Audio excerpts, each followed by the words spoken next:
It's rather unfortunate that this is now part of my job is covering the deaths of young trans people.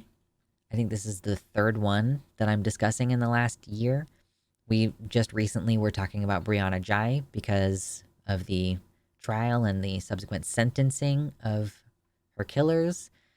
And we also covered an instance where an 18-year-old trans man was killed on a first date, attempting to go on a date with someone older than them. And yeah, so this time I regret to say that we are discussing the death of a trans student in Oklahoma. Recently, Oklahoma has banned trans students from bathrooms. So, according to the Independent, this is happening just after students are banned from the bathroom, and a bullied student has been killed after a quote fight in a school bathroom.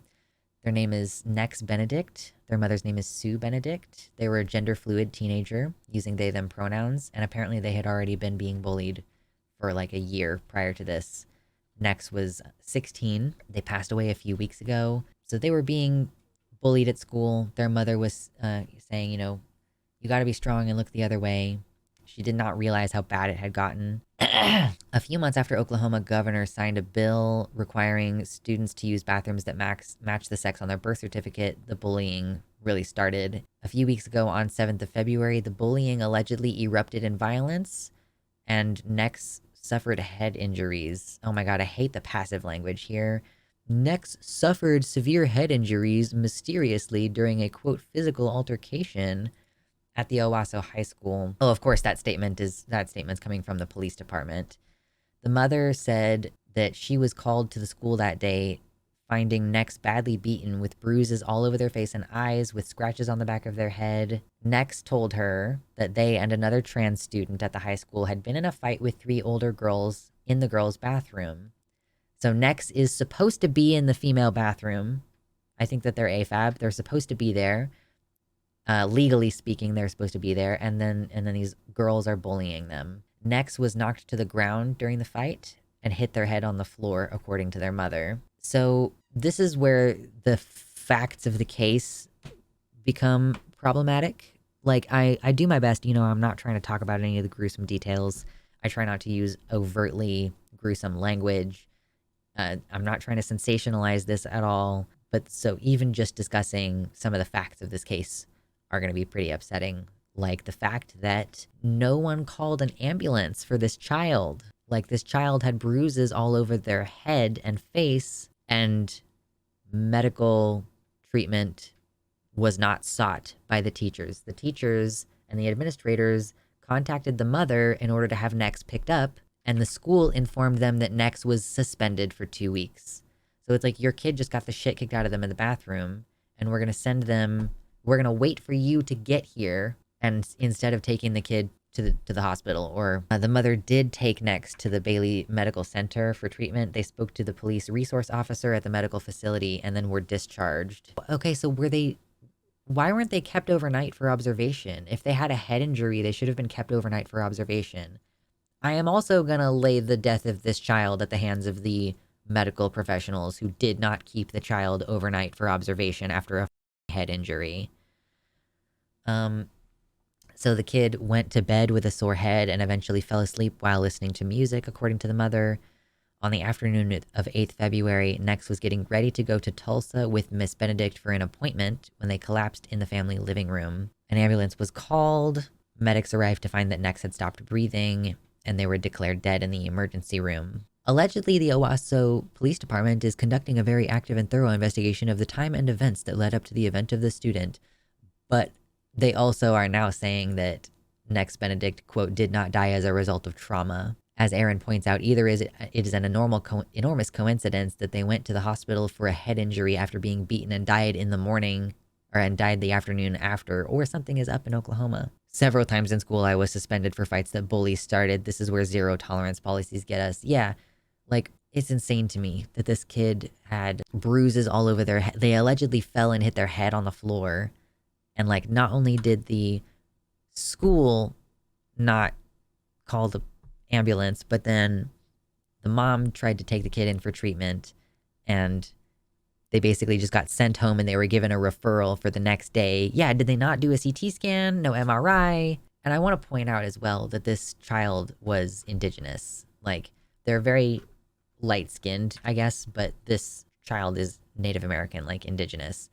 And I honestly do think that the racial aspect is important here. Like, that it's not just that like white trans people do occasionally get attacked for stuff, but it is often compounding factors like being a person of color or being disabled. Yeah, and often administrators care way more about their reputations and careers than any actual safety of the school. So I guess they just got a referral. They were going to go to an appointment. I guess they didn't go to school the next day and they were ready to go to an appointment and they just collapsed in the living room and died. Cause of death needs to be established still. Like, there's going to be an autopsy. Yeah, the Owasso police issued a statement saying that an autopsy indicated that Nex had not died as a result of trauma. So they need to take that kid to a different state and have an autopsy done by like a private third party. You know, we have real data demonstrating that bigoted language increases the instances of hate crimes. During the Rwandan genocide, locations with radio access to bigoted programs had more stochastic killings and violence. That does not surprise me at all. I didn't realize that there was direct statistical reference to that, but I'm not surprised, and I'm glad that there exists that information, at least, that, you know, you can see, demonstrate, look, these people have access to hateful rhetoric, and it turns out it does make you treat people worse if you think of them worse. Crazy. Do you know if the parents are going to pursue justice? I believe they are. Well, I'm not sure, I guess, what the specific actions they could take would be. And it is worth pointing out as well that, yes, this happened in a school district that was recently targeted by Chaya Raichik, Libs of TikTok. She's been appointed like a school board member of some school board in Oklahoma. She's the one who constantly is directing attention toward very small accounts that are pro-trans. She is specifically in Owasso. So she is in the same district that this child has died in. Yeah, the eradication of transgenderism from public life. Libs of TikTok needs to be sued for wrongful death, multi-million-dollar lawsuit like Alex Jones. We'll see. It'll be really interesting to see what actions the parents take. I guess so. It's only been a few weeks since her child died, so I don't know if they have a GoFundMe to set up the funeral costs. It's raised $28,000 at the time of this article being published. She plans to donate most of the money to LGBTQ anti-bullying organizations. So it kind of looks like she doesn't presently have any intention to sue, because if she got extra money for the thing, then it would be good to use that for a retainer for a lawyer. But it kind of seems like she's not interested in taking action against the school for like not ensuring the safety of her child. Dude, yeah, the thought of having your kid go to school and just be given a fatal injury out of the blue. Like, I know like at least 2 trans teenagers. Like, I know at least 2 non-binary teenagers, and I cannot imagine having to worry about my kid having their head slammed into the bathroom floor, like, and then like trying to do your best to like take them to the doctor, and then also the doctor doesn't do any extensive testing. I know a trans teenager whose parents pulled them out of school for their safety. Like, even if you live in a progressive place, which, to be clear, this is in Oklahoma, not a very progressive location. What happened here? You know, why the bullying was ongoing. It was known. It was known before this event that this had been going on, and the schools do not take action. I mean, honestly, I think homeschool is more popular now more and more these days because of the fact that, like, can you imagine your like 7 or 8-year-old kid having to go through active shooter drills, sending your kid to school knowing that one of the things that they have to drill for is the idea that someone is going to come in and murder them, and to know in your heart that it's already happened to someone else's kid, to someone else's kindergartner. Like, imagine being the parent of a trans kid in Oklahoma or in Kansas or in Missouri, like any adjacent state, in Texas, like having to send your trans kid to school knowing what could happen to them. I wonder if there's any history there that makes pursuing legal action not at least get mentioned. Yeah, I think it is rather interesting. I don't know if the mom's just like in mourning and she's trying to focus on doing good because she's planning to donate the extra money to anti-bullying organizations. Right now, the mother is probably waiting for the police report to come back, probably staying quiet for legal reasons. She's getting the information she needs, I imagine. I hope. I hope that the ACLU or some other org has reached out to her to make sure that she has the support that she needs. Because, yeah, like your kid is so close to graduating high school and you know that they're being bullied, but you're trying to support them. And then, like, all of the opportunities are just kind of gone. And you have to, like, as a community, also reckon with that. Like, that's the part that's so difficult, is like, I don't know this teenager, I don't know this family, but I'm still emotionally invested in their well-being because, like, I feel that, like, all trans kids and all trans people are related to me in a way that is kind of intangible. Like, we all have something in common. My mom begged me crying not to transition because she was worried I'd be hate crimed.